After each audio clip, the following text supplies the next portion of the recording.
Dear viewers, আপনাদেরকে অনেক অনেক শুভকামনা এবং শুভেচ্ছা জানাচ্ছি। আমি এই মুহূর্তে যাচ্ছি ধামরাইয়ের রথযাত্রায়।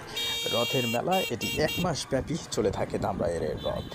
যদিও রথ হচ্ছে, তারপরও রাস্তা অনেকটা ফাঁকা, ভাল লাগতেছে যেতে। আসলে আমি যাচ্ছি, রাস্তা দেখতে পাচ্ছেন যে অনেকটাই ফাঁকা রয়েছে এই মুহূর্তে। তো আমি প্রায় এসেই পড়েছি, অল্প কিছুক্ষণের মধ্যে পৌঁছে যাব ধামরাইয়ের রথমেলায়। তো আপনারা আমার সাথেই থাকুন, সম্পূর্ণ মেলাটা ঘুরে ঘুরে দেখানোর চেষ্টা করব আপনাদেরকে। Dear viewers, stay with me, stay with my page. অক্ষণই আইলাম, আমার লগেই থাকেন। ব্যাপার কইছি না, ব্যাপার কিছু ঘুরা ঘুরা দেখাবো। তো রাস্তায় জাম নাইকা মাগার মেলার বীচ বহুত ভিড় আর ক্যাচাল আছে কইলাম। ব্যাপারকে পকেট সাবধান। স্থানীয় যদু মধু সদু আছে না, উচ্চি গাইলাম যে মেলাটা কিসের মেলা। তো তখন কইল কি যে এটা জসু মাধবের রথ মেলা।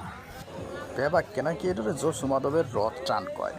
যাওগা যাই আছে আছে, আমরা এখন ব্যাপার কিছু ঘুরে ঘুরে দেখবো, আপনাকে দেখানোর চেষ্টা করবো, বুঝছি। আশা করি ব্যাপারকে বুঝবার পারছেন, তো আমার লগেই থাকেন। মেলায় আহনের আগে বহুত একটা জোশ লয়ে আইছিলাম যে মেলা অনেক সুন্দর হইব, কোন দিক দিয়ে যাবো কেনতে গিয়ে। তো যাও গা, এখানে আইসার যে জিনিসটা দেখবার পারা ছিল, এটা হচ্ছে প্রচুর ভিড়।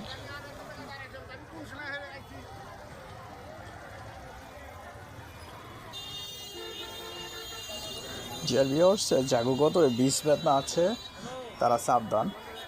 আমি সামনে যে জিনিসটা দেখবার পাচ্ছি, বহুত ভিড় আছে, বহুত চিবি। তো এই চিবির মধ্যে দিয়ে যাইতে হলে আসলে গতরে বিষ বেদনা থাকলে বহুত সমস্যা। তবে শারীরিক এক্সারসাইজও হয়ে যায় এমন চিবির মধ্যে পড়লে। একটা সুবিধাও আছে, আপনার হাঁটতেও খালি সামনে হারিয়ে থাকেন, ব্যাপারকে আপনার ধাক্কায় লয়ে যাবো ভিতর দিকে। ডিয়ার অডিয়েন্স, আমি এই মুহূর্তে ভিড়ের সমুদ্রের মধ্যে চাপ দিয়ে বললাম, আমি কিন্তু হাঁটতাছি না, আবার ধাক্কায় লয়ে যাইতেছে, চিবির মধ্যে পড়ে আছি, বাবাকে বাঁচায় লয়ে যাইতেছে। বিরাট সুবিধাও, আবার আবার চিন্তা ফিকিরও করার দরকার আছে। মানিব্যাগ কিন্তু সাবধানে রাখতে হবে। যেমন আমি একটা হাত রাখছি আমার মোবাইলে, আর একটা হাত রাখছি মানিব্যাগে। তো বহুত ক্যাচালের ভিতর দিয়া, চিবির ভিতর দিয়া যাইতে খারাপ না, ভাল লাগতেছে। আমি আসলে যাওয়ার চেষ্টা করতেছি আপনাকে রথটা দেখানোর লাগে। এই মুহূর্তে আমি একটা ফিল লইতেছি, ফিলটা হচ্ছে গিয়া বডি মাসাজের। ভিড়ের সমুদ্রের মধ্যে আছি না, সবাই একদম সামনে থেকে, পিছে থেকে, ডাইনের থেকে, বামের থেকে চাপ দিয়ে ধরে রাখছে, একবার বডি ম্যাসেজ হয়ে যাইতেছে, ভালো লাগতেছে। কোন দুনিয়ায় বললাম বুঝবার